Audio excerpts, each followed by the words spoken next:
പ്രിയ ശ്രോതാക്കളെ, നമസ്കാരം. ഞാൻ എൻ്റെ പ്രിയ ഗാനങ്ങൾ. ഇന്ന് ഞാൻ എൻ്റെ പ്രിയ ഗാനങ്ങളിൽ എഴുത്തുകാരിയും മൃഗാവകാശ പ്രവർത്തകയുമായ ശ്രീദേവി എസ് കർത്ത പങ്കെടുക്കുന്ന പരിപാടിയുടെ ആദ്യ ഭാഗം കേൾക്കാം. സ്റ്റുഡിയോയിൽ ഒപ്പം MS ആശ. ഹൃദയസ്പർശിയായ സംഗീതത്തിലൂടെയും ജീവിതാനുഭവങ്ങളിലൂടെയും പ്രിയപ്പെട്ടവരുടെ ഉള്ളറകളിലേക്ക് ഇറങ്ങിച്ചെല്ലുന്ന ഞാൻ എൻ്റെ പ്രിയഗാനങ്ങളുടെ പുതിയ എപ്പിസോഡിലേക്ക് ഏവർക്കും സ്വാഗതം. ഇന്ന് നമ്മോടൊപ്പം അതിഥിയായി എത്തുന്നത് വാക്കുകളുടെ കരുത്തുകൊണ്ട് മലയാള സാഹിത്യത്തിലും വിവർത്തന ശാഖയിലും തന്റേതായ ഒരിടം കണ്ടെത്തിയ ശ്രീദേവി എസ് കർത്തയാണ്. കൂടാതെ സാമൂഹിക അനീതികൾക്കെതിരെ ഉച്ചത്തിൽ ശബ്ദിക്കുന്ന ആക്ടിവിസ്റ്റായും മിണ്ടാപ്രാണികൾക്കായി ജീവിതം സമർപ്പിച്ച മൃഗാവകാശ പ്രവർത്തകയായും നമ്മെ പ്രചോദിപ്പിച്ചുകൊണ്ടിരിക്കുന്നു ശ്രീദേവി എസ് കർത്ത. കൂടുതൽ വിശേഷങ്ങൾ നമുക്ക് നേരിട്ട് ചോദിച്ചറിയാം. സ്വാഗതം മാഡം. നമസ്കാരം. അപ്പൊ നമുക്ക് പുസ്തകങ്ങളെ കുറിച്ച് പറഞ്ഞുകൊണ്ട് ആരംഭിച്ചാലോ? അപ്പൊ പർപ്പിൾ ഹിബിസ്കസ് ചോരച്ചെമ്പരത്തി എന്ന പേരിൽ മലയാളത്തിലേക്ക് പരിഭാഷപ്പെടുത്തിയിരുന്നല്ലോ. ഇപ്പൊ സ്വാതന്ത്ര്യത്തിന് വേണ്ടിയിട്ടുള്ള പോരാട്ടവും കുട്ടിക്കാലത്തിൽ നിന്നും അഡൽഹുഡിലോട്ടുള്ള പെയിൻഫുൾ ട്രാൻസിഷനും ഒക്കെ പ്രമേയമായിട്ടുള്ള ഒരു പുസ്തകമാണല്ലോ. അപ്പോൾ ശ്രീദേവി എന്ന പെൺകുട്ടി ഇന്നത്തെ ശ്രീദേവി എസ് കർത്തയിൽ എത്തി നിൽക്കുമ്പോൾ കുട്ടിക്കാലം എങ്ങനെയാണ് സ്വാധീനിച്ചതെന്നൊന്ന് പറയാം. ഞാൻ ഒറ്റ കുട്ടിയായിരുന്നു. അച്ഛൻ്റെ അമ്മയുടെയും വളരെ ലേറ്റായിട്ട് കല്യാണം കഴിച്ച് അതുകൊണ്ട് തന്നെ ലേറ്റായിട്ട് പ്രസവിച്ച് ഉണ്ടായ ഒരു കുട്ടിയാണ്. അതുകൊണ്ട് തന്നെ സ്വാഭാവികമായിട്ട് എൻ്റെ കൂടെ കളിക്കാനൊന്നും ആരുമില്ല. അച്ഛൻ പത്രപ്രവർത്തകനായിരുന്നു, നല്ല വായനാശീലമുള്ള ആളായിരുന്നു. അതുകൊണ്ട് തന്നെ അന്നത്തെ കാലത്തുള്ള പല കുട്ടികളെയും പോലെ എൻ്റെയും ജീവിതം എന്ന് പറയുന്ന വായനയുമായിട്ട് വളരെയധികം ബന്ധപ്പെട്ടാണ്. കവിതാ വായന അതുമായിട്ടൊക്കെ ബന്ധപ്പെട്ട്. പിന്നെ ഒറ്റക്കുട്ടി ആയതുകൊണ്ട് തന്നെ നമുക്ക് ഈ പറഞ്ഞ പോലെ സിബ്ലിംഗ് റൈവലറി അല്ലെങ്കിൽ എൻ്റെ കൂടെ ചേട്ടനോ അനിയനോ ഉണ്ടെങ്കിൽ എന്തായിരുന്നിരിക്കും ഒരു പെൺകുട്ടി എന്നുള്ള നിലയ്ക്ക് എന്നെ ഏതെങ്കിലും തരത്തിൽ നിഷേധിക്കുമായിരുന്നോ, അത് എനിക്ക് പറയാൻ പറ്റില്ല. പക്ഷേ തീർച്ചയായിട്ടും ഞങ്ങളൊക്കെ അന്ന് പഠിച്ചിരുന്ന സ്കൂളിലൊക്കെ വ്യക്തമായിട്ടുള്ള വ്യത്യാസം ഉണ്ടായിരുന്നു, വേർതിരിവുണ്ടായിരുന്നു. ആൺകുട്ടികൾ പെൺകുട്ടികൾ ഞാൻ പഠിച്ചതൊക്കെ ഇവിടെ തന്നെയാണ്. അപ്പോൾ ആ ഒരു വ്യത്യാസം വെച്ചാൽ സംസാരിക്കാൻ പാടില്ല, ഒരു റബ്ബർ പോലും കൈമാറ്റം ചെയ്തു കഴിഞ്ഞാൽ അതൊരു കുറ്റകൃത്യമായിട്ട് കാണുന്ന, പെൺകുട്ടിയുടെ സ്വഭാവത്തെ തന്നെ ചോദ്യം ചെയ്യുന്ന അങ്ങനത്തെ ഒരു സാമൂഹിക അന്തരീക്ഷം, ഒരു വിദ്യാഭ്യാസ അന്തരീക്ഷം അന്നുണ്ടായിരുന്നു. എന്നെ സംബന്ധിച്ചിടത്തോളം എനിക്ക് അന്നും അറിയില്ല ജെൻഡർ ഇക്വാലിറ്റി ആണ് നമ്മൾ ശ്രമിക്കുന്നതെന്ന്. പക്ഷെ എനിക്കൊരിക്കലും മനസ്സിലായിരുന്നില്ല എന്തുകൊണ്ട് എനിക്കൊരു ആൺകുട്ടി സുഹൃത്തായി കൂടാന്നുള്ളത്. അപ്പൊ എനിക്ക് ആൺകുട്ടികളെ സുഹൃത്തുണ്ടാക്കാൻ ശ്രമിച്ചപ്പോഴൊക്കെ തന്നെ ടീച്ചേഴ്സ് വളരെ മോശമായ ഭാഷ ഉപയോഗിച്ചുകൊണ്ട് സംസാരിച്ചിട്ടുണ്ട്. എന്താ പറയാ, നിഷേധിയാണെന്നോ അല്ലെങ്കിൽ തലതിരിഞ്ഞവളാണെന്നോ, ആ സ്ഥിരം ഡയലോഗ്സ് ഒക്കെ. അപ്പൊ അത് ഞാൻ കണ്ടിട്ടുണ്ട്, വീട്ടിൽ കണ്ടിട്ടില്ലെങ്കിലും പുറത്ത് കണ്ടിട്ടുണ്ട്. ഇപ്പോൾ ഈ ചിമാമാൻഡ അഡീച്ചി എന്ന് പറയുന്ന ഒരു നോവലിസ്റ്റിന്റെ നോവൽ നമ്മൾ ചൂസ് ചെയ്യുമ്പോൾ നമ്മൾ അതിൽ കൂടെ കടന്നു പോകുന്നുണ്ട്. കാര്യം അതിനകത്ത് ഭയങ്കരമായ പിതൃമേധാവിത്വമാണ് നമ്മൾ കാണുന്നത്. അതിനകത്ത് ഒരു അച്ഛൻ, ഒരു പാസ്റ്റർ, അദ്ദേഹത്തിന്റെ മുഴുവൻ ശക്തിയും പുരുഷന്റെ ശക്തി ഉപയോഗിച്ച്, മതത്തിന്റെ ശക്തി ഉപയോഗിച്ചിട്ട് ഒരു പെൺകുട്ടിയെയും ഒരു ആൺകുട്ടിയെയും, രണ്ട് കുട്ടികളെയും അടിച്ചമർത്തുകയും അവരുടെ എല്ലാ സ്വാതന്ത്ര്യത്തെയും ഹനിക്കുകയും ചെയ്യുകയും അവസാനം ആ ആൺകുട്ടി പ്രതികരിക്കുകയും ചെയ്യുന്നതാണ് ആ സ്റ്റോറി. എനിക്ക് തോന്നുന്നു എൻ്റെ പ്രായത്തിൽ അല്ലെങ്കിൽ ഈ പ്രായത്തിലുമുള്ള മിക്കവാറും മനുഷ്യർക്ക് അത് റിലേറ്റ് ചെയ്യാൻ പറ്റും ആ ഒരു സ്റ്റോറി. അതുകൊണ്ടാണ് അത് തന്നെ ചൂസ് ചെയ്തത്. ഞാൻ ചൂസ് ചെയ്ത നോവൽ തന്നെയാണത് വിവർത്തനം ചെയ്യാൻ. ഞാൻ DC ബുക്സിന് വേണ്ടിയിട്ട് ധാരാളം ട്രാൻസ്ലേഷൻസ് ചെയ്തിട്ടുണ്ട്. അപ്പൊ അതിനു മുൻപ് ഞാൻ മിലൻ കുന്ദേരയുടെ അൺബെയറബിൾ ലൈറ്റ്നസ് ഓഫ് ബീയിങ് ചെയ്തിട്ടുണ്ട്. അതിനു മുൻപ് കാവേരി നമ്പീശന്റെ സെന്റ് ഓഫ് ദി പെപ്പർ എന്നൊരു പുസ്തകം ചെയ്തിട്ടുണ്ട്. അപ്പൊ ഇങ്ങനെ ആ ഒരു ബന്ധമുണ്ട് DC ആയിട്ട്. കുറച്ചുനാൾ ഇങ്ങനെ വിവർത്തനം ചെയ്തപ്പോൾ അവരെന്നോട് പറഞ്ഞു ഏതെങ്കിലും ഒരു പുസ്തകം ചൂസ് ചെയ്യാൻ പറഞ്ഞു. അങ്ങനെ ഞാൻ ചൂസ് ചെയ്തതാണ് ഈ പുസ്തകം. Transcendence my spiritual experiences with Pramukh Swamiji എന്ന പുസ്തകം കാലാതീതം എന്ന പേരിൽ മാഡം ട്രാൻസ്ലേറ്റ് ചെയ്തു. പക്ഷെ അതിന്റെ പുസ്തക പ്രകാശന വേദിയിൽ നിന്ന് സ്ത്രീ ആയതുകൊണ്ട് മാത്രം വിവേചനപരമായിട്ട് ഒരു സാഹചര്യം ഉണ്ടാവുകയും മാറ്റി നിർത്തപ്പെടുമെന്നൊരു സാഹചര്യത്തിൽ നിലപാട് വ്യക്തമാക്കി മാഡം അവിടെ നിന്ന് ഇറങ്ങിപ്പോയതും വലിയ വിവാദങ്ങൾ അക്കാലത്ത് ഉണ്ടാക്കിയിരുന്നല്ലോ. ആ ഒരു സംഭവം എങ്ങനെയാണ് മാഡത്തിനെ സ്വാധീനിച്ചത്? അല്ല, അത് വേദി നല്ല ഇറങ്ങിപ്പോയത്. ഈ ബാപ്സ് എന്ന് പറയുന്ന ഈ സ്വാമി നാരായണ സംസ്ഥ എന്ന് പറയുന്നത് ലോകത്തിലെ ഏറ്റവും വലിയ റിച്ചസ്റ്റ് സന്യാസി സമൂഹമാണ്. അപ്പൊ ആ സമൂഹത്തിനകത്ത് നമുക്ക് അവിശ്വസനീയമായിട്ടുള്ള ജെൻഡർ ഇൻഇക്വാലിറ്റി ഉണ്ട് എന്ന് പറഞ്ഞാൽ അവിടുത്തെ ബ്രഹ്മചാരികൾക്ക് സ്ത്രീകളെ കാണാൻ പാടില്ല, സംസാരിക്കാൻ പാടില്ല. അതിന്റെ ഏറ്റവും വേസ്റ്റ് ഫോം കേൾക്കണമെങ്കിൽ അവരെ ഒരു ഗ്രൂപ്പായിട്ടാണ് ട്രാവൽ ചെയ്യുക ഈ സ്വാമിമാര്. അപ്പൊ അവരൊരു ഫ്ലൈറ്റിൽ സഞ്ചരിക്കുകയാണെങ്കിൽ അവർ ആ ഫ്ലൈറ്റിന്റെ ഉടമസ്ഥർക്ക് ഒരു എഴുത്തയക്കും. എന്ന് വെച്ചാൽ ഞങ്ങൾ സഞ്ചരിക്കുന്ന ഫ്ലൈറ്റിൽ ഞങ്ങൾക്ക് ചായയോ മറ്റു പാനീയമോ ആഹാരമോ സ്ത്രീകൾ തരാൻ പാടില്ല. ഒരു എമർജൻസി വന്നാൽ സ്ത്രീകൾ വിമാനം തകരാൻ പോകുന്നു വരുന്ന അവസ്ഥയെ പോലും ഒരു എയർ ഹോസ്റ്റസ് വന്നിട്ട്, ഫീമെയിൽ ഹോസ്റ്റസ് വന്നിട്ട് ഞങ്ങളോട് സംസാരിക്കരുത്, ഇതൊക്കെ എഴുതി കൊടുക്കുന്നതാണ്. അപ്പൊ അത്രയും അടഞ്ഞ ഒരു സമൂഹമാണ്. പക്ഷെ അതീവ ധനികരാണ്. അപ്പൊ അവരുടെ ഗുരുവാണ് നമ്മുടെ APJ അബ്ദുൽ കലാമിന്റെയും ഗുരുവായിരുന്നു അദ്ദേഹം. ആ ഗുരുവിനെ കുറിച്ച് എഴുതിയ ഒരു പുസ്തകമാണ്. ആ പുസ്തകം ഞാൻ ട്രാൻസ്ലേറ്റ് ചെയ്യും. അതിനിടയിൽ കലാം സാർ മരിക്കുകയും ചെയ്തു. അത് കഴിഞ്ഞിട്ട് ഇത് അവതരിപ്പിക്കാനായിട്ട് പ്രകാശനം ചെയ്യുന്ന ഒരു സന്ദർഭത്തിൽ അവരൊരു എഴുത്തയച്ചു, ഈ ട്രാൻസ്ലേറ്റ് ചെയ്ത സ്ത്രീ വരാൻ പാടില്ല, വേദിയിൽ വന്ന് ഞങ്ങളുടെ ഒപ്പം ഇരിക്കാൻ പാടില്ല. ഞങ്ങളുടെ ഒപ്പം ഇരിക്കാൻ പാടില്ല എന്ന് മാത്രമല്ല അറിയിച്ചിരുന്നു. ഞങ്ങളുടെ മുൻപിലുള്ള 9 റോയിൽ സ്ത്രീകളാരും പാടില്ല. ഇങ്ങനെ ഒരു കാര്യം അന്ന് അത് പ്രസാധനം ചെയ്ത് തൃശ്ശൂർ കറന്റ് ബുക്സിനെ അവർ അറിയിച്ചു. തൃശ്ശൂർ കറന്റ് ബുക്സ് എന്നോട് പറഞ്ഞു, ഇങ്ങനെ അവരുടെ ഒരു എഴുത്ത് വന്നിട്ടുണ്ട്, നിങ്ങൾ വരരുത്. അപ്പൊ അതിനെ ഞാൻ എഴുതിയ പുസ്തകം പ്രകാശനം ചെയ്യുന്നിടത്ത് ഞാൻ വരാൻ പാടില്ല എന്ന് പറയുന്നത് എന്നെ സംബന്ധിച്ചിടത്തോളം ഞാൻ എന്നുള്ള വ്യക്തിയല്ല പറയുന്നത്. ഇപ്പൊ ഞാൻ എന്ന് പറയുന്ന ഒരു വ്യക്തി ഇവിടെ ഉണ്ടോ ഇല്ലേ, ഇപ്പൊ എനിക്ക് പനി പിടിച്ചാൽ പോകാൻ പറ്റില്ല, അത്രയേ ഉള്ളൂ. പക്ഷെ അങ്ങനല്ല, അതൊരു ഫാഷിസ്റ്റിക് ആയിട്ടുള്ള ഒരു ചുവടുവെപ്പായിരുന്നു അത്. ശരിക്കും കേരളത്തിലേക്ക് ആദ്യമായിട്ട് ആ ഒരു ഫാസിസം കടന്നു വരുന്നതിന് ഒരു മുന്നോടിയായിട്ടൊരു ട്രയൽ ആയിട്ടാണ് അത് മനസ്സിലാക്കുന്നത് ഞാൻ. കാര്യം അങ്ങനെ ഒരു മതം വന്നിട്ട് അനുശാസിക്കുകയാണ് ഒരു സ്ത്രീ എൻ്റെ മുമ്പിൽ ഇരിക്കരുത് എന്ന് പറയുമ്പോൾ നമ്മൾ അത് തീർച്ചയായിട്ടും എതിർക്കും. അങ്ങനെ ഞാനൊരു ഫേസ്ബുക്ക് പോസ്റ്റ് ഇടുകയാണ്, ഇങ്ങനെ എന്നോട് ആവശ്യപ്പെട്ടു. പിന്നെ അങ്ങോട്ട് സമൂഹം ഏറ്റെടുത്താണ് കാണുന്നത്. ഒരു വലിയൊരു പ്രക്ഷോഭമായിട്ട് മാറി. എല്ലാ ആക്ടിവിസ്റ്റുകളും, ഫിലിം വർക്ക് ചെയ്യുന്നവർ, സാഹിത്യകാരന്മാർ, നാടക പ്രവർത്തകർ, വിദ്യാർത്ഥിനികൾ എല്ലാവരും റോഡിലിറങ്ങി. അവസാനം ഇവിടെ 10-25 പേരായിട്ട് സന്യാസിമാരെല്ലാം വന്നിട്ട് താമസിക്കുന്നവരെല്ലാം അടുത്ത ഫ്ലൈറ്റിൽ തിരിച്ചു പോകേണ്ടി വന്നു. അത് എന്നെ സംബന്ധിച്ചിടത്തോളം എന്നെ ഒരു പേഴ്സണൽ വിക്ടറി എന്നതിനേക്കാളും കൂടുതൽ ഒരു സമൂഹത്തിന്റെ വിജയമാണ്. ഒരു സമൂഹം അങ്ങനത്തെ ഒരു ശക്തമായ ഒരു പ്രതിരോധം തീർക്കുക. ഒരാളുടെ പോസ്റ്റിലാണ് ഞാൻ ചെന്ന് സംസാരിച്ചത് പോലുമല്ല, എൻ്റെ ഒരു ഒറ്റ ഫേസ്ബുക്ക് പോസ്റ്റിൽ അത്ര ശക്തമായിട്ട് സമൂഹം പ്രതിരോധിച്ചു എന്നുള്ളത് ഒരു വലിയ പ്രതീക്ഷയാണ് തന്നത്. അങ്ങനെ ഒരു കാര്യം ഇപ്പൊ സംഭവിച്ചാൽ സമൂഹം അങ്ങനെ പ്രതിരോധിക്കുമോ എന്നുള്ളതിനെ കുറിച്ച് എനിക്ക് ആശങ്കയുണ്ട്. മാഡം ഇപ്പൊ ചോദിക്കുമ്പോൾ ഈ ഒരു പർട്ടിക്കുലർ സന്യാസ വിഭാഗമാണ് ഇങ്ങനെ ഒരു ആവശ്യം അല്ലെങ്കിൽ ഇത്തരം ഒരു ആശയവുമായിട്ട് അന്ന് മുന്നോട്ട് വന്നത്. അപ്പോൾ അന്നും ലിംഗ വിവേചനപരമായിട്ടുള്ള ഈ ഒരു നടപടി ഉണ്ടായിരുന്നു. ഇപ്പൊ നമുക്ക് ആ ഒരു പർട്ടിക്കുലർ ഗ്രൂപ്പ് എന്നുള്ളതല്ല, അല്ലാതെ ആസ് എ സൊസൈറ്റി ഹോൾ നമ്മൾ എടുക്കുകയാണെങ്കിൽ ഇത്തരത്തിലുള്ള ലിംഗവിവേചനപരമായിട്ടുള്ള സമീപനങ്ങൾ നിലനിൽക്കുന്നുണ്ടോ? തീർച്ചയായിട്ടും ഉണ്ട്. കാര്യം ഇതൊക്കെ നമ്മുടെ കണ്ടീഷനിങ് ആണ്. ഇതൊന്നും ഒരു കാലഘട്ടം കൊണ്ടോ അല്ലെങ്കിൽ ഒരു നമ്മുടെ വിദ്യാഭ്യാസം കൊണ്ടോ ഒന്നും മാറുന്നതല്ല. അത് ശരിക്കും നമ്മൾ ജീവിതം അനുഭവിച്ച് നമ്മൾ കണ്ടെത്തുന്നതാണ്, മാറ്റുന്നതാണ്. കാര്യം ഒരു മനുഷ്യൻ ശരിക്കും അയാളുടെ ഹൃദയം ഓപ്പൺ ആക്കി വെച്ചാൽ അയാൾക്ക് കാണാൻ പറ്റും എന്നിൽ നിന്ന് ഒട്ടും വ്യത്യാസമില്ല, ഒട്ടും കഴിവ് കുറവല്ല, കഴിവ് കൂടുതലാണെങ്കിലേ ഉള്ളൂ എൻ്റെ ഒപ്പം വർക്ക് ചെയ്യുന്ന ഒരു സ്ത്രീ, അല്ലെങ്കിൽ എൻ്റെ കൂടെ പഠിക്കുന്ന സ്ത്രീ, എൻ്റെ കൂടെ സഞ്ചരിക്കുന്ന സ്ത്രീ. ആ ഒരു ഓപ്പൺനെസ് ഇല്ലാത്തിടത്തോളം കാലം പിന്നെ ഇത് കൺവീനിയന്റ് ആണ്. ഈ ലിംഗ അസമത്വം എന്ന് പറയുന്നത് ഒരു പുരുഷ സമൂഹത്തിനെ സംബന്ധിച്ചിടത്തോളം വളരെ കൺവീനിയന്റ് ആയിട്ടുള്ള ഒരു ഓപ്ഷനാണ്. ആ കൺവീനിയന്റ് ഓപ്ഷൻ ഇൻകൺവീനിയന്റ് ആകുന്ന സന്ദർഭത്തിലാണ് മാറി ചിന്തിക്കുന്നത്. പലപ്പോഴും നിയമം കൊണ്ട് പോലും അത് മാറില്ല, നമ്മുടെ ജീവിതാനുഭവം കൊണ്ടാണ് അത് മാറുന്നത്. അപ്പൊ എനിക്ക് തോന്നുന്നു ഇന്നും സമൂഹം ബാഹ്യമായിട്ട് അംഗീകരിക്കുമ്പോഴും നമ്മൾ അറിയാത്ത ഒരുപാട് മേഖലകളിൽ ഇതിപ്പോഴും നിലനിൽക്കുന്നുണ്ട്, അത് ഉറപ്പാണ്. ഇപ്പോൾ ആ പുസ്തകത്തിനെ കുറിച്ച് നമ്മൾ സംസാരിച്ചപ്പോൾ ശാസ്ത്രീയതയും ആത്മീയതയും തമ്മിൽ പരസ്പര പൂരകങ്ങളാണ് എന്ന് പറയുന്നുണ്ട്. അതിനോട് മാഡം യോജിക്കുന്നുണ്ടോ? തീർച്ചയായിട്ടും രണ്ടും അന്വേഷണമാണല്ലോ. ആത്മീയതയും ഒരു രീതിയിലുള്ള അന്വേഷണമാണ്, ശാസ്ത്രവും അന്വേഷണമാണ്. ആത്മീയതയുടെ അന്വേഷണത്തിന്റെ എൻഡ് എന്ന് പറയുന്ന മതമാണ്. മതത്തിലേക്ക് എത്തിക്കഴിയുമ്പോൾ അവിടെ അന്വേഷണം തീർന്നു, പിന്നെ അതൊരു ആചാരവും അനുഷ്ഠാനവുമായിട്ട് ഒരു അടഞ്ഞ സാധനമായി. ശാസ്ത്രവും അതുപോലെ ഏതെങ്കിലും തരത്തിൽ കണ്ടീഷൻഡ് ആയിക്കഴിഞ്ഞാൽ അതോടുകൂടി ശാസ്ത്രത്തിന്റെയും പുരോഗതി അവസാനിച്ചു. പക്ഷെ ഇതുവരെയും ശാസ്ത്രം അങ്ങനെ അടയ്ക്കപ്പെട്ടിട്ടില്ല, അതാണ് അതിന്റെ ഏറ്റവും വലിയൊരു ഗുണം. പക്ഷെ ആത്മീയതയും മതവും രണ്ടും രണ്ടാണ്. മതത്തിലേക്ക് എത്തിക്കഴിഞ്ഞാൽ ആത്മീയത നശിച്ചു എന്ന് തന്നെയാണ്. ആത്മീയത ഇല്ല മതത്തിലുള്ളത് പിന്നെ ഈ പറഞ്ഞ പോലെ ഒരു കണ്ടീഷനിങ് ആണ്. നമ്മൾ ആവർത്തിക്കുകയാണ്, പറഞ്ഞത് തന്നെ ആവർത്തിക്കുന്നു, ചെയ്തത് തന്നെ ആവർത്തിക്കുന്നു, അത് ഒരാളെ കൂടുതൽ അടയ്ക്കും. അപ്പൊ ആത്മീയതയാണ് നമ്മൾ ഉദ്ദേശിക്കുന്നതെങ്കിൽ തീർച്ചയായിട്ടും ശാസ്ത്രവും ആത്മീയതയും ഒരുപോലെയാണ്. രണ്ടും അവസാനിക്കാത്ത അന്വേഷണങ്ങൾ എന്നുള്ള നിലയ്ക്കും രണ്ട് തലത്തിലുള്ള അന്വേഷണങ്ങൾ എന്നുള്ള നിലയ്ക്കും, ഒന്ന് ബാഹ്യമായിട്ട് ഭൗതികമായിട്ടുള്ള കാര്യങ്ങൾ അന്വേഷിക്കുന്നു, മറ്റേത് കുറച്ചുകൂടെ സൂക്ഷ്മതലത്തിൽ അന്വേഷിക്കുന്നു. ഇത് രണ്ടും വളരെ പ്രസക്തമാണ് ഒരു മനുഷ്യ സമൂഹത്തിന്. മാഡത്തോട് ആത്മീയതയെ ഡിഫൈൻ ചെയ്യാൻ പറഞ്ഞാൽ എങ്ങനെയായിരിക്കും? എന്നോട് ആത്മീയത ഡിഫൈൻ ചെയ്യാൻ പറഞ്ഞാൽ ഞാനത് അന്വേഷണം എന്നേ പറയുള്ളൂ. അവസാനിക്കാത്ത ഒരു അന്വേഷണമാണ് ആത്മീയത. നമ്മൾ എവിടെയെങ്കിലും ഏതെങ്കിലും എത്തിച്ചേർന്നു എന്ന് തോന്നിക്കഴിഞ്ഞാൽ അവിടെ അത് എൻഡ് ചെയ്തു. ആ അന്വേഷണം ഒരേ സമയം നമ്മളെ എന്താ പറയുക കൂടുതൽ നവമാക്കിക്കൊണ്ടിരിക്കുകയും കൂടുതൽ പുതുക്കിക്കൊണ്ടിരിക്കുകയും കൂടുതൽ അന്വേഷിക്കാനും കൂടുതൽ ആഴത്തിലേക്ക് കൊണ്ടുപോവുകയും ചെയ്യും. ഇപ്പൊ ഈ മരണം വരെയും ഒരാൾ ആത്മീയവാദിയാണ് അല്ലെങ്കിൽ ആത്മീയതയാണ് അയാളുടെ വഴി എന്ന് തോന്നിയാൽ അയാൾ അന്വേഷണം നിർത്താതിരിക്കുക എന്നുള്ളതാണ്. ഞാൻ എത്തിച്ചേർന്നു എന്നുള്ളത് തോന്നൽ വരുന്നിടത്ത് ഒരു ആശ്രമം വരും, ഒരു ഗുരു വരും, ശിഷ്യന്മാർ വരും, പിന്നെ ബാക്കിയെല്ലാം വരും. അല്ലെങ്കിൽ ഞാൻ എന്തോ ആയി എന്നുള്ളൊരു അഹങ്കാരം അവിടെ വന്നു. ഞാൻ അറിഞ്ഞിട്ടില്ല എന്ന് വിചാരിച്ചിട്ട് ഓരോ തവണയും നമ്മൾ അറിഞ്ഞതിനെ പരിശോധിച്ച് മുന്നോട്ട് പോകുന്നതിനാണ് ഞാൻ ആത്മീയത എന്ന് പറയുന്നത്. നമുക്ക് ഈ പരിപാടിയിലെ ഇഷ്ടഗാനങ്ങൾ കൂടെ പങ്കുവയ്ക്കാറുണ്ട്. നമുക്ക് ആദ്യത്തെ പാട്ടിലോട്ട്.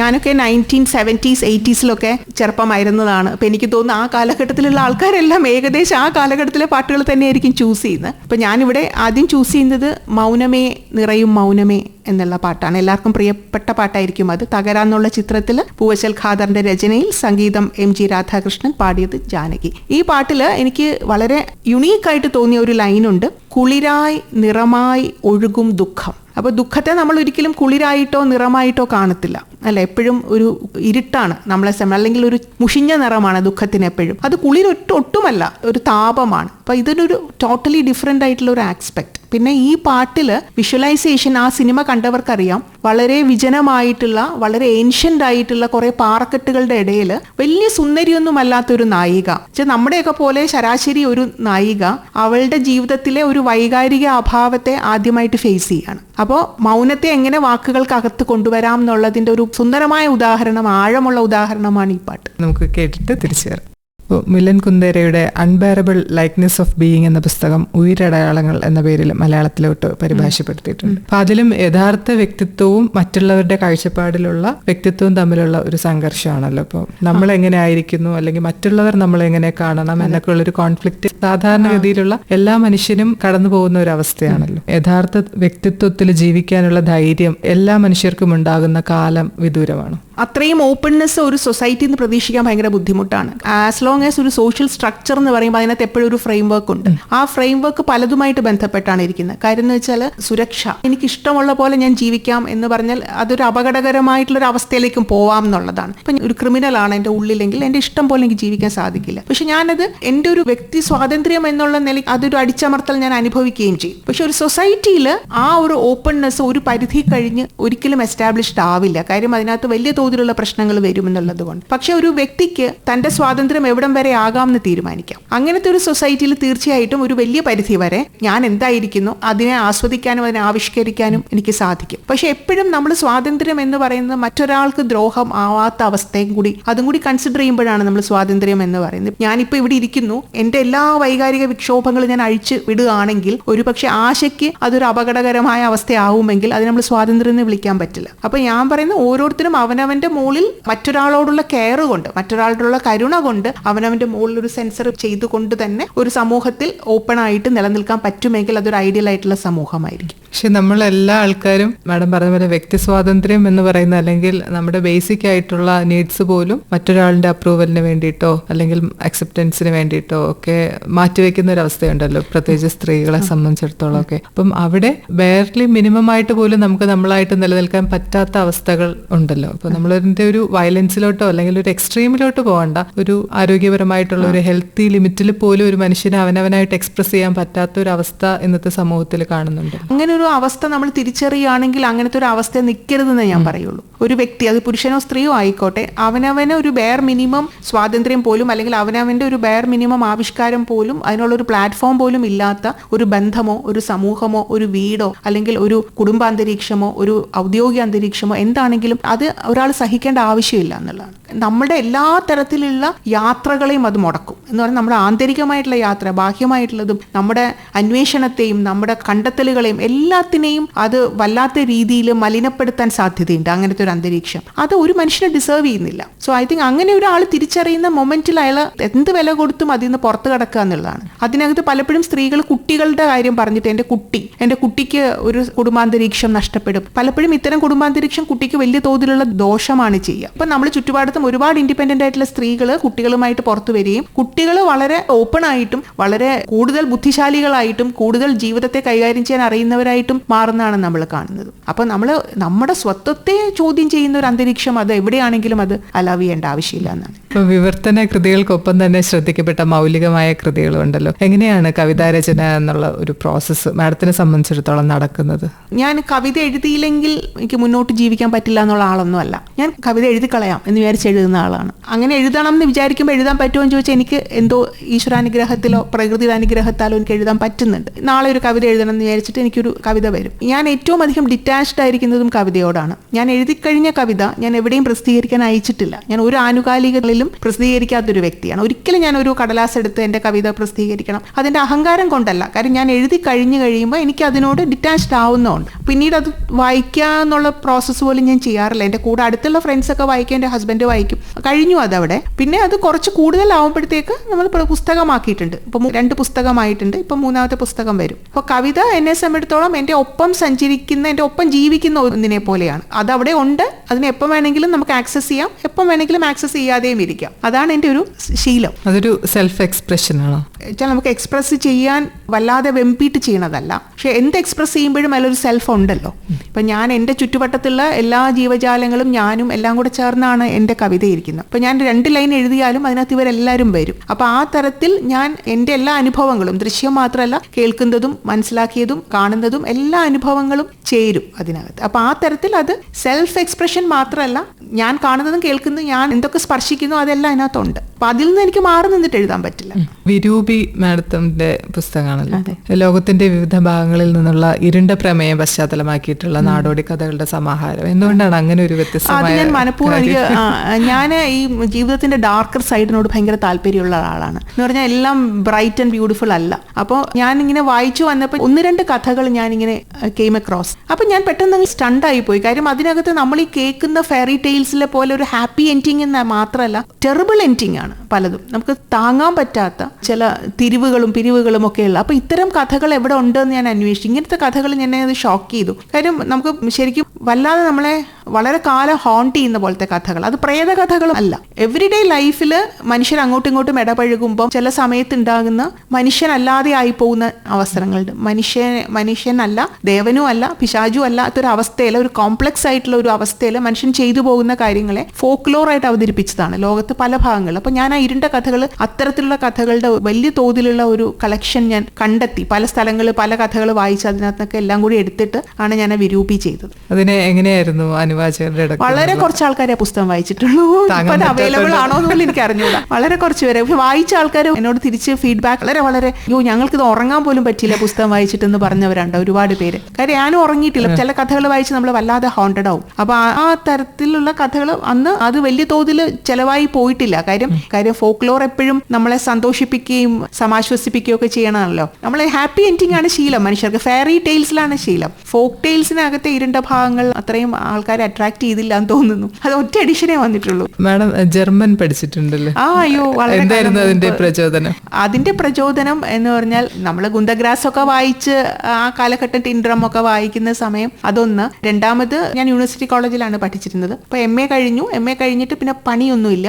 അപ്പം ഞാനും എൻ്റെ ഹസ്ബൻഡും, അന്ന് ഞങ്ങൾ സുഹൃത്തുക്കളാണ്, പാർട്ട്നേഴ്സാണ്, ഞങ്ങൾ ഒരുമിച്ച് ജീവിക്കാൻ തീരുമാനിച്ച സമയം ഞങ്ങൾക്ക് പോയി ഇരിക്കാൻ സ്ഥലമില്ല. ഞങ്ങൾ അടുത്തൊരു കോഴ്സ് ചേർന്നാലേ നമുക്ക് യൂണിവേഴ്സിറ്റിക്ക് അകത്തൊരു ആക്സസ് ഉള്ളൂ. അപ്പൊ അങ്ങനെ ആലോചിച്ചപ്പോൾ ജർമ്മൻ കോഴ്സ് അവൈലബിൾ ആണ്. അപ്പൊ ഞങ്ങൾ പോയി ചേർന്നു. പക്ഷെ അത് എക്സ്ട്രാ ഓർഡിനറി അനുഭവമായിരുന്നു. കാര്യം ഞങ്ങൾക്ക് അന്ന് വളരെ നല്ലൊരു സാറായിരുന്നു, ശ്രീകാന്തൻ സർ. അദ്ദേഹം ഇപ്പം മരിച്ചുപോയി. അദ്ദേഹം ഒരു വലിയ ലോകത്തിലേക്ക് നമ്മളെ നയിച്ചു. ആ ലോകം എന്താന്ന് വെച്ചാൽ ഭാഷ എങ്ങനെ പഠിപ്പിക്കാം, ഭാഷ എങ്ങനെ പഠിക്കാം ഏറ്റവും നന്നായിട്ട്. കാര്യം അദ്ദേഹം നമ്മളോട് ക്ലാസ്സിൽ ചെല്ലുമ്പോൾ ജർമ്മനിൽ മാത്രമേ സംസാരിക്കും. നമുക്ക് അതിന്റെ ഒന്നും അറിയില്ല, പക്ഷെ ജർമ്മനിൽ തന്നെ സംസാരിച്ചുകൊണ്ടിരിക്കും. എല്ലാം തൊട്ട് സംസാരിക്കും. ഡോറാണെങ്കിലും ചെയർ ആണെങ്കിലും ഇതൊക്കെ തൊട്ടിട്ട് ജർമ്മൻ ഭാഷ. അങ്ങനെയാണ് ജർമ്മൻ ഭാഷ പഠിച്ചത്. ടാഞ്ചിബിൾ ആയിട്ട് നമ്മൾ തൊട്ട് പഠിച്ചു ഭാഷ. അതെന്റെ ജീവിതത്തിലെ വലിയൊരു എക്സ്ട്രാ ഓർഡിനറി അനുഭവമാണ്. നമുക്ക് അടുത്ത പാട്ടിലേക്ക് പോയാലോ? ഓക്കെ, ഇത് ശ്രീമഹാദേവൻ തന്റെ എന്നുള്ള പാട്ടാണ്. ഈ പാട്ട് ഞാൻ ചൂസ് ചെയ്തതിനൊരു പേഴ്സണൽ റീസൺ ഉണ്ട്. ഞാനും എൻ്റെ ഹസ്ബൻഡും ഞങ്ങൾ താമസിക്കാൻ തുടങ്ങിയ സമയത്ത് തിരുവനന്തപുരം വഴുതക്കാട് ഒരു പഴയ വീട്ടിലാണ് താമസിച്ചിരുന്നത്. എന്നുവെച്ചാൽ മുല്ലത്തറയും കിളിമരവും ഒക്കെ ഉള്ളൊരു വീട്, ചുറ്റുവരാന്ത ഇതൊക്കെ ഉള്ളൊരു വീട്. ആ വീട് പൊളിച്ചു കളയാൻ ഇട്ടിരുന്നതാണ്. നമുക്ക് കണ്ടിഷ്ടപ്പെട്ട് ഞങ്ങൾ വാടക കൊടുത്ത് അവിടെ താമസിക്കുന്നു. അപ്പോൾ ആ സമയത്താണ് ഈ മലയാള സിനിമ 100 years എന്നുള്ളതിൻ്റെ ഡോക്യുമെൻ്ററി വരുന്നത്. ഞങ്ങളുടെ സുഹൃത്തുക്കളാണ് ചെയ്തത്. ജോസ് എന്ന് പറഞ്ഞ ആൾ, അദ്ദേഹം മരിച്ചുപോയി. പിന്നെ അൻവറൊക്കെ ഞങ്ങളുടെ കൂടെ കോളേജിൽ പഠിച്ചതാണ്. അപ്പം അവര് ഞങ്ങളുടെ ആ പർട്ടിക്കുലർ വീട് ഈ ഡോക്യുമെൻ്ററിയുടെ ഷൂട്ടിന് വേണ്ടി എടുത്തു. ആ സമയത്ത് അദ്ദേഹം ബ്രഹ്മാനന്ദനെ വിളിച്ചു അവിടെ പാട്ട് പാടാനായിട്ട്. ഞാൻ ഇപ്പോഴും ഓർമ്മിക്കുന്നു, അദ്ദേഹം 2 ദിവസമേ ആയുള്ളൂ ആശുപത്രിയിൽ നിന്ന് ഡിസ്ചാർജ് ആയിട്ട്. അപ്പോൾ വളരെ പരവശനാണ്, നിൽക്കുമ്പോൾ തന്നെ വിറയ്ക്കുന്നുണ്ട്. ആ ഒരു കണ്ടീഷനിൽ പുള്ളി വരുമ്പോൾ നമ്മളെല്ലാവരും ആശങ്കയോടെ നോക്കി ഇദ്ദേഹം എങ്ങനെ പാടും എന്നുള്ളത്. പക്ഷേ അദ്ദേഹം ആ ഒരു എല്ലാം സെറ്റ് ചെയ്തിട്ട് ഈ ഒരു പാട്ട് എന്ന് പറഞ്ഞു കഴിഞ്ഞപ്പം അത്ഭുതകരമായ രീതിയിൽ അത്രയും പരവശമായിട്ട് ഒരു ശരീരത്തിൽ നിന്ന് വളരെ ആർദ്രഗംഭീരമായിട്ടുള്ള ഒരു സോങ് ഇങ്ങനെ വന്നു.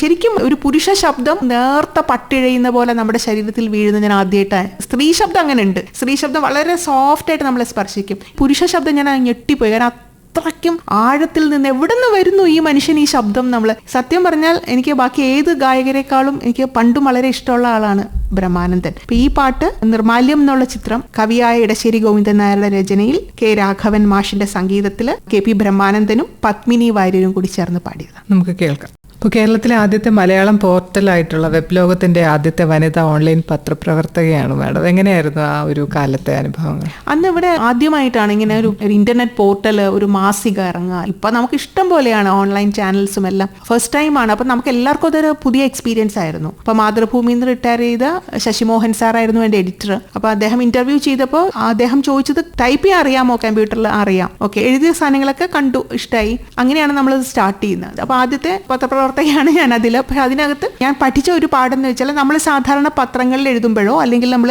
പ്രിന്റിൽ എഴുതുമ്പോഴോ കാര്യങ്ങൾ വളരെ വിശദമായിട്ടാണ് എഴുതുക. ഇതിനകത്ത് അങ്ങനെ എഴുതി ആരും വായിക്കില്ല, നെടുനെടുങ്കൻ വാചകങ്ങളൊന്നും എഴുതിയ. അപ്പൊ എങ്ങനെ ക്രിസ്പായിട്ടും ക്ലിയർ ആയിട്ടും ചെറിയ വാക്കുകളിൽ ഒരു കാര്യം പറയാം എന്നുള്ളൊരു പഠന ഇതും കൂടിയായിരുന്നു എനിക്കത്. അന്ന് എൻ്റെ കൂടെ കൊളീഗ്സ് ആയിട്ട് ചന്ദ്രശേഖരൻ ഉണ്ടായിരുന്നു, രാധിക സി നായർ ഉണ്ടായിരുന്നു, അങ്ങനെ കുറച്ച് ആൾക്കാരുണ്ടായിരുന്നു. അതൊരു നല്ല അനുഭവമായിരുന്നു. ഇപ്പോൾ ബാലസാഹിത്യ ഇൻസ്റ്റിറ്റ്യൂട്ടിന് വേണ്ടിയിട്ട് ഒരുപാട് ബാലസാഹിത്യ കൃതികളുടെ ഭാഗമാകാനായിട്ടും മാഡത്തിന് പറ്റിയിട്ടുണ്ട്. ഇപ്പോൾ പണ്ടത്തെ കാലത്തെ കുട്ടികൾ, ഒരു 10 വർഷം മുന്നത്തെ കുട്ടികൾ പോലും അല്ല ഇന്നത്തെ കുട്ടികൾ, അല്ലെ, ഒരുപാട് മാറിയിട്ടുണ്ട്. ഇപ്പോൾ നമ്മൾ അവരെ വളർത്തുന്ന രീതിയും അവരുടെ ചിന്താഗതിയും ഒക്കെ മാറിയിട്ടുണ്ട്. ഇന്നത്തെ കാലത്തെ കുട്ടികൾ വളരേണ്ടത് അല്ലെങ്കിൽ അവരെ വളർത്തേണ്ടത് എങ്ങനെയായിരിക്കണമെന്ന് എന്തെങ്കിലും തോന്നുന്നുണ്ടോ? ഒന്നാമത്തെ കാര്യം, എനിക്ക് കുട്ടികളില്ലാത്തതുകൊണ്ട് എനിക്ക് ഫസ്റ്റ് ഹാൻഡ് എക്സ്പീരിയൻസ് ഇല്ല. പക്ഷെ സാഹിത്യം എന്നുള്ള നിലയ്ക്ക് എനിക്ക് തോന്നുന്നു ഏറ്റവും കൂടുതൽ എക്സ്പെരിമെന്റ്സ് നടക്കുന്ന ഒരു വിഭാഗമാണ് ബാലസാഹിത്യം. പണ്ടൊക്കെ ബാലസാഹിത്യം എന്ന് പറയുന്നത് വളരെ ഓമനത്വം നിറഞ്ഞ, എല്ലാ ഹാപ്പി എൻഡിങ്സ് ഉള്ള, എല്ലാ മനോഹരമായിട്ടുള്ള ലോകത്തെക്കുറിച്ചും ഒക്കെ ഇങ്ങനെ പറയുന്നതാണ്. അങ്ങനെയല്ല, കുട്ടികൾ ഇന്ന് കാണുന്ന ലോകം അത്ര മനോഹരമല്ല, അവർ ഫേസ് ചെയ്യുന്ന റിയാലിറ്റീസും അത്രയും സുന്ദരമല്ല. അതുകൊണ്ട് എന്താണോ റിയലിസ്റ്റിക് ആയിട്ടുള്ളത്, ആ റിയലിസ്റ്റിക് ആയിട്ടുള്ള കാര്യങ്ങൾ റിയലിസ്റ്റിക് ആയിട്ടുള്ള ഭാഷയിൽ അവർക്ക് മനസ്സിലാവുന്ന രീതിയിൽ പറയുന്നതാണ് കുട്ടികളെ അപ്പീൽ ചെയ്യുന്നതായിട്ടാണ് എനിക്ക് തോന്നിയിട്ടുള്ളത്. നമ്മളൊക്കെ ചെറുതായിരുന്ന സമയത്ത് കേട്ടിട്ടുള്ള ആ കുഞ്ഞിക്കഥകൾ, ആ ലോകം, മായികമായിട്ടുള്ള ലോകം അവിടെ ഉള്ളപ്പോൾ തന്നെ എനിക്ക് തോന്നുന്നു കൂടുതൽ കുട്ടികളെ അപ്പീൽ ചെയ്യുന്നത് അവരോട് സംവദിക്കുന്ന ഇന്നത്തെ കാലത്തെ ലോകമാണ്. പിന്നെ അവരുടെ ലോകത്ത് സൂപ്പർ ഹീറോസ് ഒരുപാടുണ്ട്. ആ സൂപ്പർ ഹീറോസിന് നമുക്കറിയില്ല ഏതൊക്കെ സൂപ്പർ ഹീറോസ് ആണ് ഇപ്പോൾ ഉള്ളത്, അവരുടെ കഴിവുകൾ എന്താണെന്ന് അറിയില്ല. അത് എനിക്ക് തോന്നുന്നു നമ്മുടെ ലോകത്തുണ്ടായിരുന്ന ഒരു മായികമായിട്ടുള്ള കാലം ഉണ്ടല്ലോ, ആ മായിക കാലം ഇപ്പോൾ ഈ സൂപ്പർ ഹീറോസ് ഏറ്റെടുക്കുന്നു. പക്ഷെ അടിസ്ഥാനപരമായിട്ട് ഞാനിപ്പോൾ ഒരു ഐഡിയൽ ആയിട്ടുള്ള ഒരു ബാലസാഹിത്യകാരി എന്ന് വിചാരിക്കുന്നത് ജാക്വലിൻ വിൽസൺ എന്ന് പറയുന്ന ഒരു അമേരിക്കൻ റൈറ്ററാണ്. അവരെഴുതുന്ന പുസ്തകങ്ങൾ അച്ഛനും അമ്മയും വേർപെട്ട് താമസിക്കുന്ന കുട്ടി, അമിതമായിട്ട് വണ്ണമുള്ളത് കൊണ്ട് എല്ലാവരും കളിയാക്കുന്ന കുട്ടി, ഒരു ആർട്ട് ടീച്ചറിനെ പ്രേമിക്കുന്ന ഒരു പെൺകുട്ടി, വളരെ മദ്യപാന ആസക്തിയുള്ള ഡ്രഗ് അഡിക്റ്റ് ആയിട്ടുള്ള ഒരു അമ്മയുടെ കുട്ടി, ഇങ്ങനെയൊക്കെയുള്ള ലോകത്തുള്ള കുട്ടികളെ കുറിച്ചാണ് എഴുതുന്നത്. അതൊരു അഡൾട്ടിനും കുട്ടിക്കും ഒരേപോലെ. കാരണം ആ കുട്ടിയുടെ ലോകത്ത് നിന്നിട്ട് കുട്ടി ചിന്തിക്കുന്നത് പോലെ കുട്ടി ഫേസ് ചെയ്യുന്ന പ്രശ്നങ്ങളെ കുറിച്ചാണ് അവർ എഴുതുന്നത്. എനിക്കൊന്നും ഇപ്പോഴത്തെ ഏറ്റവും അപ്പീലിംഗ് ആയിട്ടുള്ള, ഏറ്റവും ഒരുപാട് അവാർഡ്സ് കിട്ടിയ ഒരുപാട് പുസ്തകങ്ങൾ അവരുടേതായിട്ടുണ്ട്. സ്യൂട്ട് കേസ് കിഡ് എന്നൊക്കെ പറഞ്ഞിട്ട് എല്ലാ ആഴ്ചയിലും സൂട്ട് കേസ് പാക്ക് ചെയ്ത് അച്ഛൻ്റെ കൂടെ അമ്മയുടെ കൂടെ നിൽക്കേണ്ടി വരുന്ന ആ ഒരു കുട്ടി, അവൻ സ്വയം വിശേഷിപ്പിക്കുന്നത് ഞാനൊരു സൂട്ട് കേസ് കിഡ് ആണെന്നാണ്. അങ്ങനത്തെ കുട്ടികൾ എല്ലാം വളരെ ഹാപ്പി കുട്ടികളല്ല.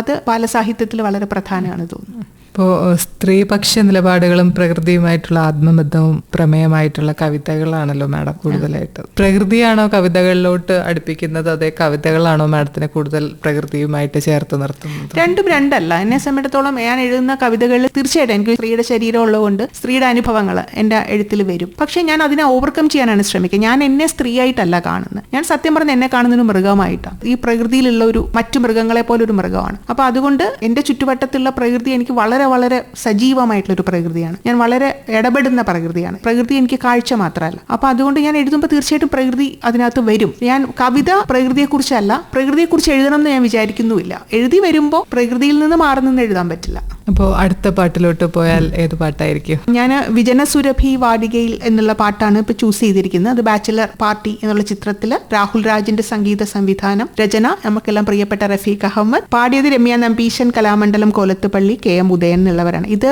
എനിക്ക് ഇഷ്ടപ്പെടാൻ എന്ത് ചൂസ് ചെയ്തു എന്ന് വെച്ചാൽ ഒരു ക്ലാസിക്കലുമാണ്, അതേസമയം പോപ്പുമാണ്, രണ്ടും കൂടെ ചേർന്നാണ്. പിന്നെ അതൊരു വേശ്യാഗ്രഹത്തിൽ നടക്കുന്ന പാട്ടാണ്. നമ്മൾ വേശ്യാഗ്രഹത്തിൽ മുമ്പ് കണ്ടിരിക്കുന്ന മുഴുവൻ ഒരു ഐറ്റം ഡാൻസ് എന്ന് പറയുന്ന സാധനമാണ്. ഇതെന്ന് പറഞ്ഞാൽ വളരെ ക്ലാസിക്കൽ ആയിട്ടുള്ള ഒരു ഡാൻസ്. അതിന്റെ വേഷഭൂഷാദികൾ അങ്ങനെ, അതിനകത്ത് കഥകളി പദം വരുന്നുണ്ട്, ഭയങ്കരമായ വിരഹത്തിന്റെ ഒരു അംശം എല്ലാം കൂടെ കലർന്ന ഒരു മിക്സഡ് ആയിട്ടുള്ള റാനറിലുള്ള പാട്ടാണ്. അസാധ്യമായിട്ടുള്ള ചിത്രീകരണമാണ്. മാഡം, തെരുവിൽ അലയുന്നതടക്കം മൃഗങ്ങൾക്ക് വേണ്ടിയിട്ട് നിലകൊള്ളണം എന്നുള്ള ഒരു ഉറച്ച തീരുമാനം വരുന്നത് ഏത് ഘട്ടത്തിലാണ്? അല്ലെങ്കിൽ അതിനെ അങ്ങനെ ഇൻസ്പയർ ചെയ്തതോ മോട്ടിവേറ്റ് ചെയ്തതോ ആയിട്ടുള്ള എന്തെങ്കിലും പർട്ടിക്കുലർ ഇൻസിഡൻസ് ഉണ്ടോ? വളരെ ചെറുപ്പത്തിൽ എൻ്റെ വീട്ടിൽ എപ്പോഴും മൃഗങ്ങളുണ്ട്, പൂച്ച, പട്ടി എല്ലാം ഉണ്ട്. പക്ഷെ എന്നെ ഒരു പൂർണ്ണമായിട്ടും ഒരു മൃഗാവകാശ പ്രവർത്തകയാക്കി മാറ്റുന്നതിനൊരു പ്രധാന കാരണം പന്തുവരാളി എന്ന് പറഞ്ഞൊരു പൂച്ചയാണ്. അവളെ ഞാൻ കാണുമ്പോൾ നാട്ടുകാർ വീർതയായിട്ടുള്ള പൂച്ചയായിട്ട് ഉപേക്ഷിച്ചതാണ് അവളെ. അവളൊരു പട്ടിയുടെ പാൽ കുടിച്ച് കിടക്കുകയാണ് ഞാൻ കാണുമ്പോൾ. അപ്പോൾ അതിനെ എടുത്തുകൊണ്ട് വരുന്നു, വളർത്തുന്നു. വളർത്തി കഴിയുമ്പോൾ ഒരു ദിവസം അവൾ അപ്രത്യക്ഷമായിട്ട് ഇവളെ കാണുന്നില്ല. അപ്പോൾ ഞാൻ അവളെ അന്വേഷിച്ച് കുറേ നടക്കുമ്പോൾ ഒന്നും ഇവളെ കിട്ടുന്നില്ല. ഭയങ്കരമായിട്ട് എന്നെ എഫക്ട് ചെയ്തു ഇവളെ കാണാത്തത്. കാര്യം ഇവളെ എവിടെ പോയാലും ആൾക്കാർ ആട്ടി ഓടിക്കും, കാണാൻ ഭംഗിയില്ലാത്ത പൂച്ചയാണ്. അപ്പോൾ ഞാനിങ്ങനെ വളരെ വിഷമിച്ചിരിക്കുന്നു. അപ്പോൾ ഒരു ദിവസം രാത്രി ഞാൻ ഉറങ്ങിക്കിടക്കുമ്പോൾ ഞാനൊരു സ്വപ്നം കാണുകയാണ്. ആ സ്വപ്നത്തിൽ ഇവള് വരുന്നു, വന്നിട്ട് അവള് പറയുന്നു, അമ്മേ ഞാൻ ഇവിടെ ഉണ്ട് എന്ന് പറഞ്ഞിട്ട് ഒരു സ്ഥലം കാണിച്ചു തരിക. അപ്പോൾ ഞാൻ ഉണരുമ്പോൾ ആ സ്ഥലം എൻ്റെ വീടിന്റെ താഴെയുള്ളൊരു ഓടയാണ്. അപ്പോൾ ഞാൻ ഇങ്ങനെ ഒരു സ്വപ്നം കണ്ടല്ലോ എന്ന് പറഞ്ഞ് ചെന്ന് നോക്കുമ്പോൾ അവള് മരിച്ചു കിടക്കുക അവിടെ. അത് പട്ടിയോ പൂച്ചയോ എന്തോ പിടിച്ചാണ് മരിച്ചു. അന്നാണ് ശരിക്കും സെന്റിയന്റ് ബീയിങ് എന്ന് പറഞ്ഞാൽ എന്താണെന്ന് എനിക്ക് മനസ്സിലായത്. കാര്യം അതുവരെ പൂച്ച വേറെ ലോകം, പട്ടി വേറെ ലോകം, ഞാൻ വേറെ ലോകം, ഞാൻ മനുഷ്യൻ, അത് മൃഗം, ഞാൻ എന്തോ കൊടുക്കുന്നു, കഴിക്കുന്നു, അവർ പോകുന്നു എന്നല്ല. പക്ഷെ അങ്ങനല്ല, വേറൊരു തലമുണ്ട്, വേറൊരു പോർട്ടൽ ഉണ്ട്, വേറൊരു ആശയവിനിമയ സാധ്യത അവിടെ കിടപ്പുണ്ട്. കാരണം ഒരു സ്വപ്നത്തിൽ വന്നിട്ട് അമ്മയെ ഞാനിവിടെ ഉണ്ട് എന്ന് പറയുകയാണെങ്കിൽ ആ ജീവിയുടെ ഒരു ഇവോൾവ് ആയിട്ടുള്ള ഒരു സോളിനെ കുറിച്ച് ഞാൻ ആലോചിക്കുന്നത്. വളരെ ഉയർന്ന ഒരു തലത്തിലുള്ള ഒരു ആത്മാവുള്ളൊരു ജീവിയാണ്. അപ്പോൾ എല്ലാ ജീവികൾക്കും ആ ആത്മാവുണ്ട് എന്നുള്ളത് അതിനുശേഷം എൻ്റെ ജീവിതത്തിൽ അതൊരു ഓപ്പണിംഗ് പോലെയാണ്, ഒരു കവാടം തുറന്നതുപോലെയാണ്. പിന്നീട് എൻ്റെ ജീവിതത്തിൽ അസംഖ്യം മൃഗങ്ങൾ വരികയാണ്, ഇഷ്ടം പോലെ, ആരോ പറഞ്ഞയക്കുന്ന പോലെ ഇങ്ങനെ വന്നുകൊണ്ടിരിക്കുകയാണ്. ഞാൻ ഒരു സമയത്ത് എനിക്ക് ഏകദേശം 45 പൂച്ചകൾ എൻ്റെ വീട്ടിൽ തന്നെ ഉണ്ടായിരുന്നു. പിന്നെ ഈ പട്ടികളുണ്ട്. പിന്നെ ഞാൻ അവിടെ 2015 നമ്മുടെ നാട്ടിൽ ഒരുപാട് തെരുവ് നായ്ക്കളെ കൊന്ന ഒരു സമയമുണ്ട്. ആൾക്കാരങ്ങ് ഇറങ്ങി കൊല്ലുന്ന സമയം. അത് ഒരു വ്യവസായിയുടെ ആഭിമുഖ്യത്തിൽ കുറെ ആൾക്കാർ വന്നിട്ട് വർക്കലയിലും തിരുവനന്തപുരത്തൊക്കെ കൊല്ലുകയാണ്. അന്ന് ഞാൻ ഭയങ്കരമായിട്ട് വിഷമിച്ചു. കാരണം വെച്ചാൽ എന്തുകൊണ്ട് ആൾക്കാർ ഇത് കണ്ടുകൊണ്ട് നിൽക്കുന്നു, എന്തുകൊണ്ട് പ്രതികരിക്കുന്നില്ല? ഇത്രയും നമ്മുടെ ചുറ്റുവട്ടത്തുള്ള ജീവികളെ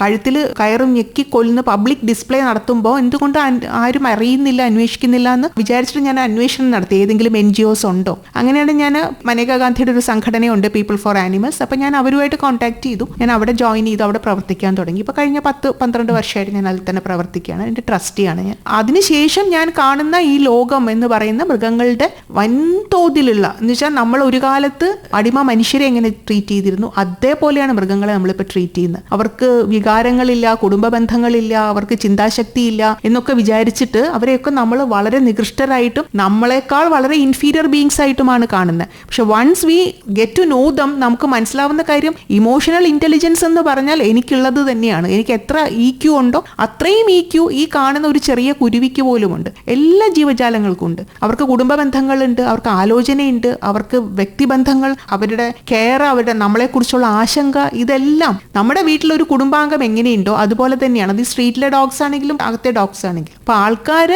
അങ്ങേയറ്റം ബ്ലൈൻഡാണ്. കേരളത്തിൽ പ്രത്യേകിച്ച് ഭയങ്കര ഹേറ്റ്രഡാണ്. അത് മാധ്യമങ്ങൾ സൃഷ്ടിക്കുന്നതും കൂടിയാണ്. കണ്ടമാനം നായ്ക്കൾ രക്തദാഹികളാണ്, ആനകളെല്ലാം ഭയങ്കര അപകടകാരികളാണ്, ഏത് സമയവും ഇവരൊക്കെ ആക്രമിക്കും, നമ്മൾ അവരുടെ ശത്രുവാണ്. ഹ്യൂമൻ വേഴ്സസ് ആനിമൽ എന്നാണ് നമ്മൾ മാധ്യമങ്ങൾ പുറത്തേക്ക് വിടുന്നത്. അങ്ങനെയല്ല, ഹ്യൂമൻ ആൻഡ് ആനിമൽ ആണ്. നമുക്ക് ഒരുമിച്ച് മാത്രം എക്സിസ്റ്റ് ചെയ്യാൻ പറ്റുന്ന ഈ ലോകത്താണ് നമ്മൾ ജീവിക്കുന്നത്. ഏറ്റവും അവസാനത്തെ ക്രിയേഷനാണ് നമ്മൾ.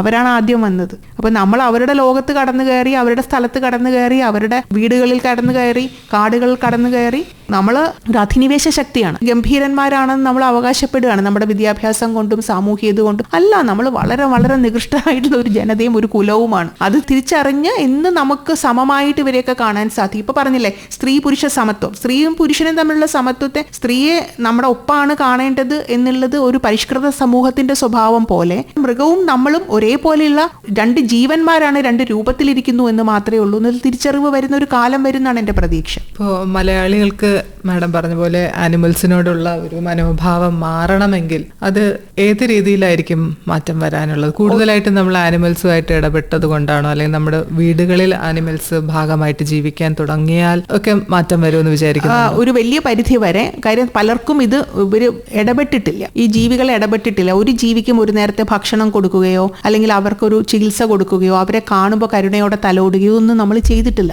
നമ്മൾ വളരെ ഏലിയനേറ്റഡ് ആണ് ഈ ഒരു ജൈവ സമൂഹത്തിൽ നിന്ന്. നമ്മൾ എപ്പോഴെങ്കിലും ഒരു ചെറിയ പട്ടിക്കുഞ്ഞിനെയോ പൂച്ചക്കുഞ്ഞിനെയോ ഒരു കാക്കയോ ഒരു കുരങ്ങിനെയോ എന്തിനെങ്കിലുമൊക്കെ നമ്മൾ ഭക്ഷണം കൊടുക്കുക, അവരുമായിട്ടൊരു ബന്ധം ഉണ്ടാക്കുക. അങ്ങനെ ഉണ്ടാക്കി കഴിയുമ്പോഴത്തേക്ക് വേറെ ലോകമാണ് തുറക്കുന്നത്. അതുവരെ അടഞ്ഞു കിടന്ന ഒരു മഹാലോകം തുറന്നു കിട്ടുകയാണ്. കാരണം നമ്മൾ പിന്നെ നമ്മുടെ ചിന്താധാരയിലും നമ്മുടെ ജീവിത വീക്ഷണത്തിലും നമ്മൾ ഈ ചുറ്റുവട്ടത്തുള്ള ജീവികളെ കൈകാര്യം ചെയ്യുന്ന കാര്യത്തിലും ഈവൻ ഭക്ഷണത്തിൽ പോലും നമുക്കൊരു വലിയ വ്യത്യാസം വന്ന് ഭവിക്കുകയാണ്. അത് അടഞ്ഞിരിക്കുന്നിടത്തോളം കാലം നമ്മൾക്ക് എന്തെല്ലാം പ്രബുദ്ധതയുണ്ടെന്ന് പറഞ്ഞാലും എന്തെല്ലാം തരത്തിലുള്ള സംസ്കൃത ചിത്രമാണെന്ന് നമ്മൾ പറഞ്ഞാലും അതിലൊരു കാര്യവുമില്ല.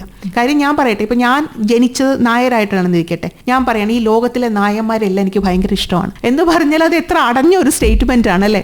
അത് തന്നെയാണ് നമ്മൾ ഈ മനുഷ്യകുലത്തെ കുറിച്ച് പറയുമ്പോഴും നമ്മൾ തിരിയേണ്ടത്. മനുഷ്യരെ ഞാൻ സ്നേഹിക്കുന്നു എന്ന് പറയുന്നത്, ഞാൻ മനുഷ്യരെന്റെ അത് ഭയങ്കര ഈസിയാണേ. നമ്മൾ ജനിച്ചിരിക്കുന്ന ഒരു സമൂഹത്തെ സ്നേഹിക്കാൻ നമുക്ക് പ്രത്യേകിച്ച് ആഡഡ് ആയിട്ടുള്ള ഒന്നും വേണ്ട. It is inbuilt. അതിനകത്ത് പ്രത്യേകിച്ച് നമ്മൾ ഭയങ്കര മഹത്തായ പദമൊന്നും ആവേണ്ട ആവശ്യമില്ല. നമ്മൾ അത് ചെയ്യും. നമ്മുടെ വഴിയിൽ ഒരു മനുഷ്യൻ വീണ് കിടന്നാൽ ഓടിച്ചെല്ലാത്ത എത്ര പേരുണ്ട്? എത്രയോ പേര് ചെയ്യും. 95% ആൾക്കാർ അയ്യോ എന്ന് പറഞ്ഞു പോകും അല്ലെ? അത് നമ്മുടെ ഇൻബിൽറ്റ് സിസ്റ്റമാണ്. അതേസമയം ഒരു പട്ടിയോ പൂച്ചയോ കുരങ്ങിനെയോ പുലിയെയോ കടുവയോ ഒക്കെ കാണുമ്പോൾ അയ്യോ നമ്മുടെ സ്വന്തം എന്ന് നമുക്ക് തോന്നണമെങ്കിൽ അത് ഈ ഒരു identification with your own species അതിനെ കടന്നു പോകുമ്പോൾ മാത്രമേ ഉള്ളൂ. അതൊരു വലിയ കടക്കലാണ് ശരിക്കും. അത് വേണം.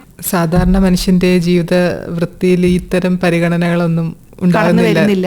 വരണം എന്നാണ് ഞാൻ പറയുന്നത്. കാര്യം ആ കരുണ എന്ന് പറയുന്നതുണ്ടല്ലോ ഈ ലോകത്ത്, ഇത് കരുണയാണ്. ഇത് നമ്മുടെ ഭരണഘടന തന്നെ പറയുന്നത് എന്താണ്? നമ്മുടെ കർത്തവ്യമായിട്ടാണ് പറയുന്നത്. ഒരു പൗരന്റെ കർത്തവ്യം 51 AG എന്ന് പറയുന്ന കോൺസ്റ്റിറ്റ്യൂഷനിലുള്ള അനുച്ഛേദം എന്ന് പറയുന്നത് പൗരന്റെ അവകാശമല്ല, സഹജീവികളോട് കാണിക്കേണ്ട കരുണ നമ്മുടെ കർത്തവ്യം. അത് whether you like it or not, it's your duty എന്നുള്ളത്. അപ്പോൾ ആ ഒരു ഡ്യൂട്ടിയിലേക്ക് നമ്മൾ ഉണരുക തന്നെ വേണം. ഇപ്പം നമുക്ക് രാജ്യസ്നേഹം എന്ന് പറയുന്നത് നമ്മുടെ ഡ്യൂട്ടിയാണ്. നമ്മൾ പറയുന്ന പോലെ, നമ്മൾ ജനഗണമന കേൾക്കുമ്പോൾ എണീറ്റ് നിൽക്കുന്ന പോലെ സ്വാഭാവികമായിട്ട് നമുക്ക് വരേണ്ട ഒരു വലിയൊരു പരിവർത്തനമാണത്. എഴുത്തുകാരിയും മൃഗാവകാശ പ്രവർത്തകയുമായ ശ്രീദേവി എസ് കർത്ത പങ്കെടുത്ത പരിപാടിയുടെ ആദ്യ ഭാഗമാണ് ഞാൻ എൻ്റെ പ്രിയഗാനങ്ങളിൽ ഇതുവരെ കേട്ടത്. ഞാൻ എൻ്റെ പ്രിയഗാനങ്ങൾ. നിർവഹണം MS ആശ. നിർവഹണ സഹായം വിനോദ് പ്രഭാകർ. ഈ പരിപാടിയുടെ അവസാന ഭാഗം അടുത്ത തിങ്കളാഴ്ച കേൾക്കാം.